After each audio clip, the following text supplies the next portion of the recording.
नमस्कार,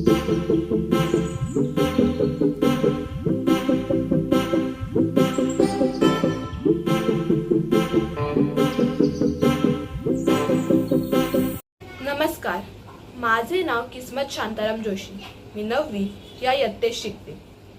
माती व बीज यांच्या प्रतीकातून एक सुंदर विचार वीरा राठोड यांनी मनक्या पेरेन लागा या वास्तव काव्यात हृदय शब्दात मांडला आहे. ही कविता इयत्ता 10वीच्या मराठीच्या पाठ्यपुस्तकात समाविष्ट केली आहे. चला तर मग या कवितेचा आशय आपण पाहू. एका चिमुकल्या बीजातून झाड होईपर्यंतचा प्रवास माती ममतेने जोपासते. बीजाचे झाड करण्यात तिच्या जन्माचे सार्थक आहे. या प्रतीकातून कवीने सामाजिक आशय मांडला आहे. आज भ्रष्टाचार, दैन्य, अंधश्रद्धा व इतर धर्मांध प्रवृत्तीमुळे समाज पोखरलेला आहे आणि त्यात माणुसकी लयाला जात आहे. अशा या आधुनिक काळात माणसांवर चांगले संस्कार होऊन माणुसकी निर्माण होणे आवश्यक आहे. चांगल्या संस्कारांच्या मातीत माणसांना पेरले तर नवविचारांच्या नवसमाजात माणुसकीला बहर येईल व मानवजात सुखी होईल. असा सर्जनशील विचार स्वप्नातून वास्तवतेकडे जाण्याचा मार्ग खुला करून देतो. कवीने मनक्या या शब्दाचा वापर माणूस आणि माणुसकी यासाठी केला आहे. कवितेत कवी लोकांना मनक्या पेरायला म्हणजे चांगले विचार आणि संस्कार समाजात रुजवायला सांगतो. जसे आपण शेतात बी पेरतो आणि त्यातून चांगली पीक घेतो, त्याचप्रमाणे माणसाने चांगले विचार आणि संस्कार पेरले तर त्यातून माणुसकीचे नाते फुलून येईल. कवितेत कवी समाजात पसरलेल्या नकारात्मक गोष्टींवर आणि वाईट विचारांवर भाष्य करतो. तो म्हणतो की समाजात प्रेम, सहानुभूती आणि समजूतदारपणाची गरज आहे. चांगले विचार आणि संस्कार केल्याने किंवा पेरल्याने माणुसकीचे नाते अधिक दृढ होईल आणि समाजात चांगले बदल घडतील. या कवितेवर स्वतः वीरा राठोड आपले मत मांडत आहेत. त्यांना आलेला अनुभव, त्यांची मनस्थिती यातून ही कविता फुलली आहे. खरं तर माणसं पेरायला लागू ही कविता मी स्वतःला बळ देण्यासाठी लिहिली होती. स्वतःच्या गोंधळलेल्या निराश मनाची समजूत काढण्याचा प्रयत्न केला आहे. मला कळून चुकलं होतं. संघर्ष काही केवळ आपल्याच वाटेला आलेला नाही, तर प्रत्येकाला संघर्षाच्या वाटेवरून जावेच लागते. मग तो सृष्टीतला कोणताही जीव असो, सर्वांच्या वाट्याला संघर्ष जगणे आलेले असते. या अनुभवातून मी एका बियाचं झाड होण्यापर्यंतचा संपूर्ण प्रवास अनुभवत होतो. जसं व्यक्तीचं सामान्यातून असामान्य होणं सोपं नसतं, तसंच एका बियाचं झाड होण्यापर्यंतचा प्रवास हा काही सोपा नसतो, सहज नसतो. बी मातीत पडतं, बरेच दिवस ते तसंच पडून राहतं. तेव्हा त्याला पाण्याचा शिडकावा मिळतो. त्या तेवढ्याशा आशेवर बी उगवून येतं. ही उर्मी असते त्याच्या ठाईशी, जशी माती आईला जन्म देते, संगोपन करते, त्याची मुळं धरून ठेवते, त्याला जीव पुरवते. या प्रवासात माती आणि बी एक दुसऱ्याला स्वीकारून घेतात, सर्व संकटांवर मात करण्याची हमी देतात. हेही मी बघितलंय. बहुधा सर्वांनीच अनुभवलंय की हेच छोटंसं बी जेव्हा कोंब धरून वाढतं, वाढत वाढत विशाल झाडाचं रूप घेतं.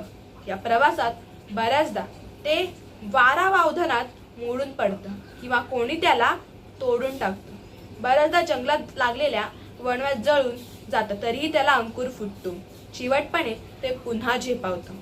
काही वर्षात डेरेदार वृक्ष बनतं, फुलतं, फळतं, डोलतं. पक्षी त्याच्यावर घरटी बांधतात. थकले भागलेले जीव त्याच्या सावलीत विसावतात. हेही मी बघितलं होतं. झाड ऊन, वारा, पावसात आनंदाने डोलत असतं, कसलीही तक्रार न करता. एवढंच नाही तर 1000 बिया मातीला देऊन टाकतं. पाखरं या बिया रानात नेऊन टाकतात. ही लावलेली जपलेली झाडं आणि मातीची कहाणी आहे. तशीच माणूस आणि सृष्टीच्या नात्याची ही गोष्ट आहे. ही गोष्ट आपण विसरता कामा नये. चांगली माणसं आयुष्यभर स्नेह देत राहतात, माणुसकी जपत असतात. अशी माणसं जोडली, जपली पाहिजेत.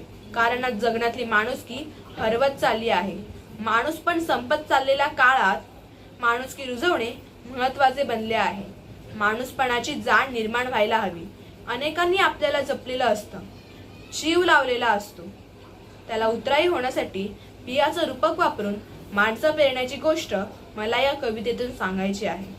चांगल्याची अपेक्षा करताना आपल्यालाही चांगला माणूस होता आला पाहिजे आणि जगण्याच्या प्रवासात अशी माणसं सांभाळताही आली पाहिजेत.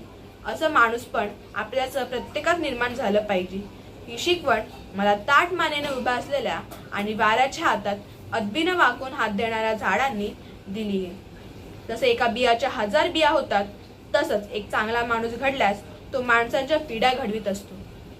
खरं तर या प्रवासात मातीला मेहनतीचे फळ मिळत असते, तसे आपल्याला समाजाला चांगली माणसे जपण्याचे फळ नक्कीच मिळत असते.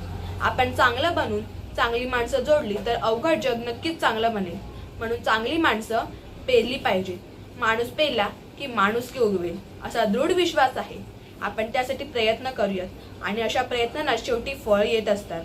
हीच कहाणी इथे या कवितेत संक्षेपाने सांगितली आहे. सोनू सूद. कोरोना काळात त्यांनी हजारो मजुरांना घरी पोहोचवलं. रुग्णांसाठी रुग्णालय, बेड, ऑक्सिजन, औषधे उपलब्ध करून दिली. अजूनही ते शैक्षणिक मदत, वैद्यकीय खर्च, नोकरीसाठी मदत करत आहेत. डॉक्टर प्रकाश आमटे यांनी हेमला-सारख्या जंगलात आदिवासींसाठी आयुष्य झोकून दिलं. शिक्षण, आरोग्य सेवा पुरवल्या. बीचा झाड होईपर्यंतचा प्रवास आणि संघर्ष यातील नेमकेपणा कवी वीरा राठोड यांनी आपल्या विचारातून अचूक साधला आहे आणि मला वाटतं ती सध्याची गरज आहे. कवी वीरा राठोड यांच्या मनक्या पेरेन लागा या कवितेचा मुख्य भावार्थ म्हणजे माणसांनी माणसामध्ये माणुसकी जोपासायला हवी. समाजात चांगले विचार आणि संस्कार रुजवले पाहिजेत, जेणेकरून माणुसकीचा सुगंध सगळीकडे दरवळेल. डॉक्टर अभय आणि राणी बंग यांनी गडचिरोली सारख्या मागास भागात जाऊन आदिवासी लोकांसाठी आरोग्य सेवा उभी केली. आज अनेक लोक फक्त स्वतःचाच विचार करतात. समाजातील गरीब, गरजू, आजारी वृद्ध यांना मदतीची आवश्यकता असते, पण अनेकदा दुर्लक्ष होते. प्रत्येकजण पुढे जाण्यासाठी धावत आहे. यात सहकार्य, प्रेम, सहनशीलता यांचा अभाव दिसतो. जातीयवाद, धार्मिक तेढ, विषमता, हिंसा यामुळे समाजात दुःखी होत आहे. माणुसकीचे बीज पेरल्यास हे प्रश्न कमी होतील.